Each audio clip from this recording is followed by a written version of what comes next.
I was 18 when I had my first abortion. I got pregnant the very first time I had sex. I wish somebody had told me that the first time I had sex I would get pregnant. I wish that somebody had told me that that man who I thought was my knight in shining armor would end up betraying me and his child in choosing not to father or be a part of that baby's life. I also wish somebody would have told me that the $300 that I paid for that abortion didn't make my life simpler or solve my problem as I was told it would, but it would actually cause me more complications. My choice was being based on being frightened, being shocked, very self-seeking, deserving, irresponsible, and worried about what my parents or my neighbors or my friends might think. And yet my parents tell me today that if I had been honest with them and told them, they probably would have understood and helped me raise my son. I wish somebody would have told me that life is about choices, and the pro-choice that I was making would actually turn out to be a poor choice.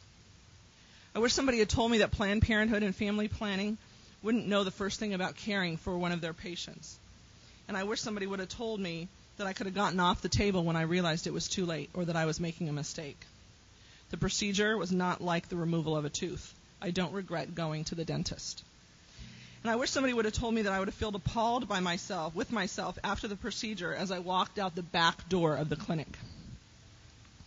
I wish somebody would have told me that there was so much physical and emotional pain involved, not just then, but 23 years later, and that one day I would truly regret the choice I was making. I wish somebody had told me that not only would I blame myself for my own abortion, but for the abortion that I was involved with when I drove my girlfriend to get hers. I wish somebody had told me that grief, guilt, and shame would take over my life emotionally, and that at each anniversary date I would feel numb and unable to move, and that I would later consider suicide twice based on the fact of my choice. I wish someone had showed ultrasound to me so that I knew that my fetus really wasn't just a blob of tissue, because when 7 years later I was pregnant with my son Davis, who is now 17, the hardest part of being pregnant with him was watching those ultrasounds every month and seeing something grow inside of me, which I knew I terminated 7 years prior. I wish someone had told me that I would never be able to have other children after being raped and having a second abortion when my son was 2. I also wish somebody had told me that I would be forced to have an emergency hysterectomy due to the complications that was caused to my uterus after the second abortion. I wish someone had told me that my life would just be completely different.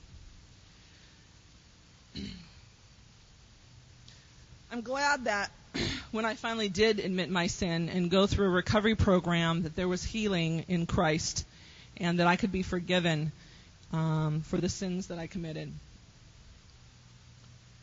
That an accepting heart and compassion of a few select women could assist in the healing of my disgrace.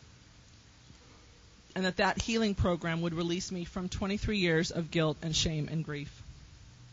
You know, I'm glad that somebody did tell me that God was in the room with me during my abortions. He held my hand through both procedures and personally carried my children home to heaven, because that vision keeps me going every day. And that through God I could name my children, Jillian and Dory, and that they could be with me every day here on earth in my thoughts. And that when I finally get to heaven, Dylan and Dory won't remember why I haven't held them, hugged them, or kissed them. And I'm glad somebody told me that someday I would be blessed to talk about my unborn children to young men and women in high schools and colleges, to congregations and fundraisers and awareness events, and even to my very own son, who by doing so would commit his life to Christ and the miracle of defending life itself. I'm glad somebody told me to share this all with you.